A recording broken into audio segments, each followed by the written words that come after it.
Hi, Dr. Hillman.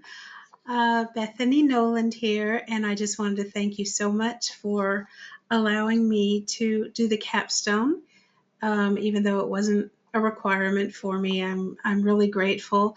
I have just been so uh, thrilled to be able to have returned to seminary and finished a degree. It just means the world to me. And so I wanted to do everything with the little MBTS. I really wanted to do the capstone if it was possible. So thank you so much. Um, Let me get right on this. How has your biblical and theological understanding grown throughout your seminary studies? What key theological concepts or doctrines have had the most significant impact on your seminary studies? Cite specific courses, professors, books, assignments, or particular Bible passages most impactful in this growth. Well, first of all, I just have to say that decades ago, I started Dallas Seminary over 30 years ago, and then I withdrew in order to marry and raise a family. And I haven't regretted that. I've been so grateful to the Lord for his guidance there, and we have such a precious family. And my husband has been all on board, my whole family has, with me returning to my degree. Um, but let me tell you, when I started years ago, I would leave classes in tears. I'd be so deeply moved. And I'm thrilled to say it's been the same thing returning and doing the online courses, same thing. The lectures are just so moving, so helpful. Um, I was especially blessed by the saints of old who've already gone on before us, Dr. Toussaint, Dr. Hendricks, Dr. Zook. Um, Even I had one conversation with Dr. Ryrie once that was an incredible blessing when he spoke at a church I was in attendance at the time. Um, so many things have remembered through the years, things from their lectures. I've been able to use them in different scenarios, just tremendously blessed.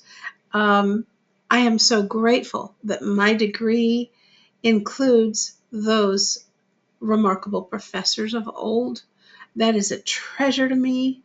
I was able to get all of my Bible exposition courses because I started out in at the time it was called the MABS, and so um, I just treasure my degree because my MBTS is actually a little bit different, I think, than most people's.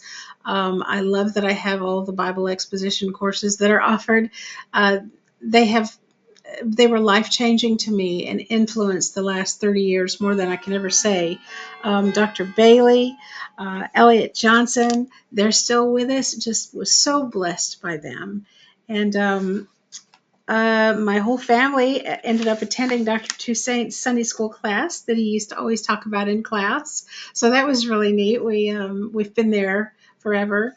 Um, and then one thing I really appreciated is explanations that the different professors would give when they'd say um, that covenantal theology and uh, the Reformed groups and all would mock dispensationalism, and they would say that we believed this or we believed that, and then he'd explain how that's not the case.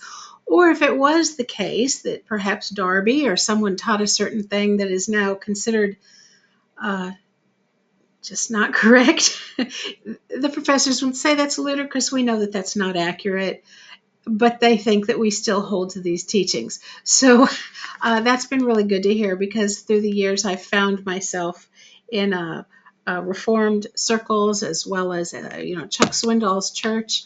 We've been members there forever, but we're currently in the process of joining Park Cities Presbyterian Church, and I do freelance editing and proofreading for a marvelous Reformed theologian. And so we've been in all these different circles. And then I was raised Southern Baptist. So it's been good to hear reactions and responses to the way dispensationalism and dispensationalists are characterized. I've really appreciated that. That's been helpful. And then I've seen it actually. I even saw it through the years the other way around, where at times a professor or two would mock a covenantal theologian who was a famous minister or theologian, and they would laugh about how they believe this or they believe that, and sometimes it was accurate, and I can understand them laughing. But I remember being on the other side and hearing, you know, they say that we believe this is covenantalists. We don't believe this. This isn't scriptural. And so it goes both ways. One thing I've noticed coming back, courses with Dr. Kreider and then Dr. Hanna, who I know he was here he was, teaching back when I was first in school, but I hadn't taken anything from him yet. And Dr. Yarbrough, all three of them, I wanted to be quick to point out, I haven't heard them do that at all. Anytime they refer to other groups, they refer to them as our brethren. And I just love that. I've really grown to appreciate that because of being in all the different circles. Thank you.